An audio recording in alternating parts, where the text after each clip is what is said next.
She said it between bites of cake. I wish you were never born. The sweetness in the air turned bitter in my mouth. Laughter rolled around the table like thunder, everyone amused except me. I stared at her, the mother who taught me to say thank you before every meal, now wishing I didn't exist. I set my fork down slow enough for her to notice. My pulse hammered, but my face stayed calm. The smile I gave her wasn't forgiveness, it was a warning. And when I finally spoke, just one line, even the ticking clock forgot how to move. My name is Catherine. I'm 32, a high school English teacher in Kansas City. On paper, my life is quiet, grading essays, packing leftovers for lunch, feeding the neighbor's cat when she's away. But in my family, quiet never meant peace. It meant invisible. I grew up in a house where love was a spotlight, and it never once turned my way. My mother's world revolved around my sisters, Jessica, the oldest, a born star who could do no wrong, and Amanda, the youngest, a creative spirit who needed extra care. I was the one in the middle, steady, predictable, too easy to overlook. When I was 10, I won a district essay contest. Mom looked up from polishing Jessica's debate trophy long enough to say, "That's nice, honey," then asked Amanda if she wanted ice cream. At 12, I taught myself piano. Dad called it a sweet hobby before turning back to watch Jessica practice her graduation speech. My small victories were footnotes in their bigger story. Every family photo proved it. Jessica in front, Amanda leaning on Mom and me, smiling just enough to fill the space beside Dad. If you looked closely, you could almost see the outline of someone fading. I told myself it didn't matter. I told myself being the reliable one was enough. Birthdays, holidays, graduations. I was there early, cleaning dishes before the party ended, refilling glasses before anyone asked. I believed effort could earn affection. I was wrong. Our dinners were always loud, Mom's lasagna bubbling in the oven, Dad talking about the neighbors, Jessica discussing her clients, Amanda explaining her new project. I'd sit quietly nodding, offering the occasional, "That's wonderful," like punctuation to their success stories. When they laughed, I laughed too, because that's what you do when you're the family glue. You hold even when it hurts. The last few months had been no different.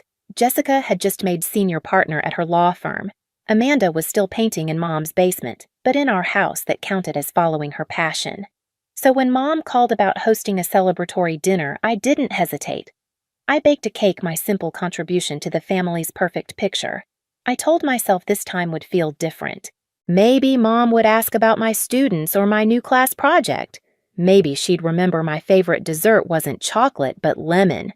Hope has a cruel way of surviving even when it shouldn't. That night, everything looked picture perfect.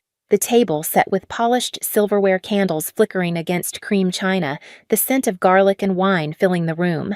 I arrived early, of course, carrying a bakery box and wearing the same cardigan I'd worn to every family dinner. Mom smiled when she saw me, but it was the same polite smile you give a neighbor, not a daughter. "You made it." Good, we were just waiting on dessert. The evening unfolded like a movie I'd seen too many times. Dad toasting Jessica's big promotion, Amanda pulling up photos of her art on her phone, Mom asking for stories about courtrooms and clients. My moment never came. Every attempt to speak was smoothed over by another laugh, another anecdote that didn't include me. Still, I stayed quiet, kept smiling, and thought maybe silence was safety. The sound of their laughter filled the house echoes of every year I'd tried to belong. Then the plates were cleared, dessert was served, chocolate cake glossy under candlelight, just like always. And as Mom placed the first slice on my plate, she looked right at me, her voice soft and sharp all at once, the same voice that used to sing me lullabies. That's when she said it. You'd think, after all these years, nothing they said could surprise me. But somehow it still did. Maybe because deep down, I still hoped they'd see me differently just once. After Mom's words, the laughter kept echoing. Jessica snorted into her wine glass. Amanda slapped at the table, wheezing like it was the best joke she'd ever heard. Dad just smiled, that weak, familiar smile, the one that always meant, "Don't make this a scene." I looked around that table and saw every version of my life I'd never get. Jessica glowing with accomplishment.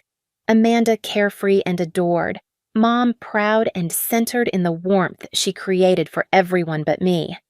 And me the extra chair, the forgotten utensil, the one who never quite matched the picture frame. They said it was humor, that we were just teasing like families do. But in this family, jokes were weapons disguised as memories. Remember when we told you you were adopted? Amanda giggled, taking another sip. Oh, she cried for days, Mom added, laughing like it was still funny. You were such a sensitive kid, Jessica said, shaking her head. You took everything so seriously. They were right. I did take everything seriously because it always hurt. I tried to join in to not ruin the moment. Yeah, I said quietly. I remember. But my voice didn't sound like mine. It sounded like a ghost at her own funeral. Somewhere between the refilled glasses and another round of applause for Jessica's latest win, I realized the pattern. Every conversation circled back to them. Every success of mine disappeared before it landed. I told them one of my students had just won a national writing award, a kid I'd mentored for months. Mom nodded absently. That's nice, honey. Then she turned to Jessica. Didn't one of your clients get featured in Forbes? The air left my lungs. It wasn't rage, not yet, just that familiar weight of invisibility pressing down. I forced a smile and reached for my water, pretending I didn't notice how my story got lost in theirs. When Amanda mentioned her art again, Mom's eyes lit up. You've always been so gifted, sweetheart. Your father and I are so proud. Dad raised his glass. To our girls. Plural, but never equal. I sat there, the third name in a toast that didn't include me. I was done pretending it didn't sting. As the night went on, the walls seemed to close in. The flicker of the candles, the scrape of silverware, all of it felt louder, heavier. Their laughter blurred into static. I thought about all the times I'd swallowed words to keep the peace, how I'd mistaken silence for strength. And then for the first time, I asked myself a question I'd never dared to before. If I stopped showing up, would they even notice? The thought didn't come with bitterness. It came with clarity, like a window cracking open in a room that had been locked for too long. Mom reached for my hand, still laughing from some joke Amanda made. You know we love you, right, sweetheart? Her fingers were warm. Mine were cold. I didn't answer, because love shouldn't need reminding and belonging shouldn't feel like an obligation. The chocolate cake waited in the center of the table, untouched by me. And for the first time in my life, I realized I wasn't hungry anymore. The room was still glowing with warmth when it happened. Lasagna gone wine half empty, the smell of sugar and burnt wax floating through the air. Mom leaned forward, knife in hand, slicing through the cake with the kind of precision she saved for moments that mattered to her. She was humming something old from the radio when she said it again, lighter this time, like a punchline she wanted everyone to remember. I wish you were never born. Laughter followed like a reflex. Forks clinked. Jessica covered her mouth. Amanda's shoulders shook. It wasn't shock, it was amusement. I stared at the slice in front of me. Perfect layers, clean edges, glossy icing. The kind of dessert you're supposed to savor. But the sweetness turned metallic on my tongue. My hand tightened around the fork. My chest felt too small for the air I was breathing. I heard my father's voice faintly through the ringing in my ears. Come on, it's just a joke. A joke. That word had followed me my whole life. Every dismissal, every laugh at my expense had worn the same label. Just a joke. I looked at Mom, her lips pressed together in satisfaction, the room basking in her approval. I wondered if she even realized what she'd said, or if she did and just didn't care. My vision tunneled. The edges of the room softened, the center sharpened her face, the smile, the cake. I could feel my pulse in my fingers. The air buzzed around me like an electrical hum. Then something inside me stopped resisting. I placed my fork down. Slowly, deliberately. The small metallic tap sounded louder than laughter. It was the kind of sound that ends conversations. For a heartbeat, no one noticed. Then Amanda looked up, smirking. Oh, come on, Kath, don't tell me you're offended. You know Mom doesn't mean it. Jessica chimed in. Yeah, you're so sensitive sometimes. Dad chuckled weakly. My heart was racing, but my voice didn't shake. You're right, I said quietly. She doesn't mean it. I smiled, calm, controlled. That smile scared them more than shouting ever could. Mom blinked, the laughter dying at the edge of her lips. Well, that's good. I wouldn't want you to take it the wrong way. I didn't, I said. My tone was steady, almost gentle. I just finally heard it the way it was always meant. The silence spread fast like a fuse lit under glass. I leaned back, watching her expression shift. For years I'd waited for her to see me, and now, for the first time, she actually did, but not the version she expected. My pulse slowed. Everything inside me went quiet. I stood, picked up my bag from the chair. The leather strap felt firm in my hand, grounding me.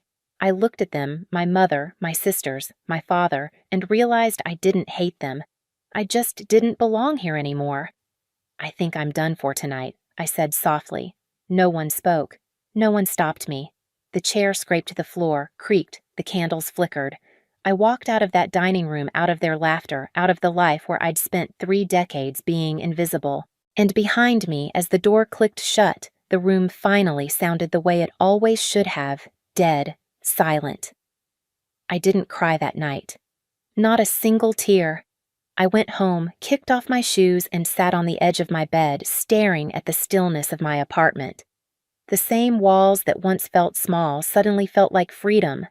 No voices, no laughter that cut like glass, no need to shrink myself to fit inside their comfort. I remember the clock ticking. 10:43 p.m.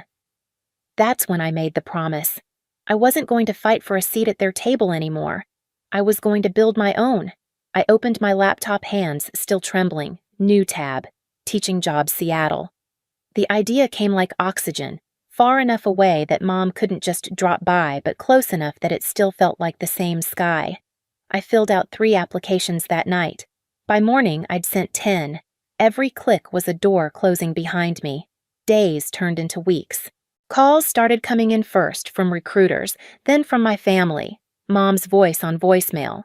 "Sweetheart, don't be dramatic. Call us back." Delete. Jessica's message.